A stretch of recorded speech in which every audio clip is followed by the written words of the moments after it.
Ricordo che un mio amico della Trecenta, Salvatore Melis, aveva scritto e messo in scena al Teatro Politeama Margherita una commedia dialettale dal titolo Ziuadori. Era sicuramente un'opera divertente e originale che mi strappò anche qualche risata.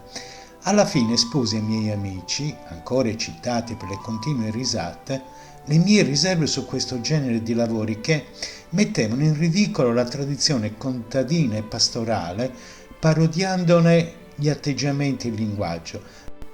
Spiegai loro che queste commedie trasudavano, a volte anche inconsapevolmente, di un atteggiamento snobistico e qualunquistico nei confronti dei contadini e del loro modo di essere. Non era questo il modo per proporre i veri problemi della nostra amata Sardegna.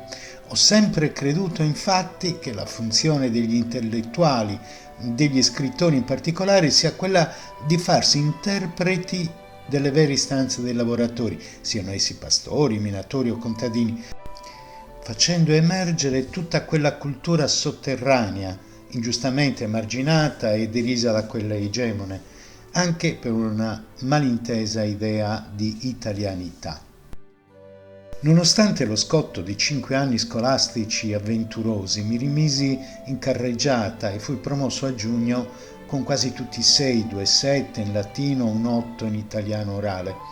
Al rientro delle vacanze estive cambiai casa, andando a vivere nel Corso Vittorio, al numero 149.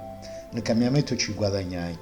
Anche se la stanzetta era piccola e aveva un solo finestrino, la padrona era onesta e non ci rubava nulla. Da casa mi mandavano le provviste, mangiavo sempre in camera o a volte in una trattoria di Piazza del Carmine con Nannaro. E stavo spesso solo nella mia cameretta spartana tra odore di formaggio, libri e carte alla rinfusa. A scuola andavo a gonfie vele e lo studio era la mia unica occupazione. I pochi svaghi che mi concedevo erano le uscite con gli amici, le passeggiate nel centro, ma senza entrare nei locali dove non potevo permettermi nulla. Né amici erano assai spendarecci e sufficientemente eleganti. Spesso non uscivo e non andavo a scuola perché avevo le scarpe rotte e il vestito indecente. Sollecitavo sempre mio padre a mandarmi dei soldi per comprarmi almeno un vestito, addirittura a Ghilarza per le vacanze di Pasqua non uscii in giro per 10 giorni per non far vergognare la mia famiglia, viste le mie condizioni miserevoli.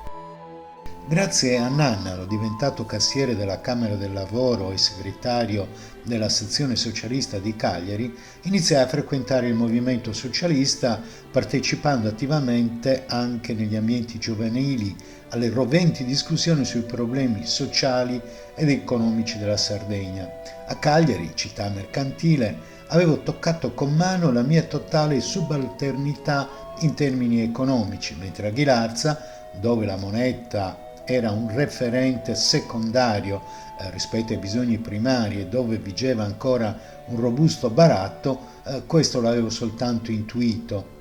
Era necessaria una forte ribellione collettiva di popolo verso i ricchi e non sterili ribellioni individuali e personali. Anche io ero passato da un istinto competitivo personale per poter emergere nella mia miseria a uno collettivo socialista, auspicando una dimensione morale globale attraverso una riforma radicale della società. Ribellioni anche di interi popoli, di regioni povere, come la mia isola, verso le regioni che le sfruttavano. Allora potevo scrivere fieramente amare i continentali. Per oggi abbiamo finito. Vi aspetto alla prossima puntata se volete. Arrivederci.